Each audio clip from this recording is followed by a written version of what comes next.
Hello दोस्तों, welcome to my YouTube channel.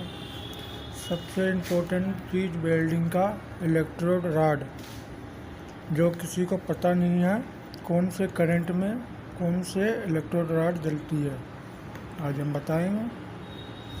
ये देख सकते हैं आप, ये है 1360 और इसका करंट है, यहाँ देखिए आपको साफ दिखे,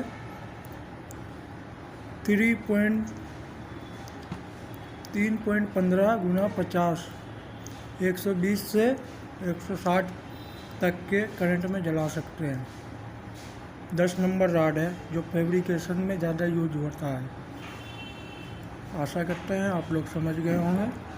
वीडियो अच्छा लगे तो लाइक करें, सब्सक्राइब ज़रूर करें और बेल आइकन को दबाएं।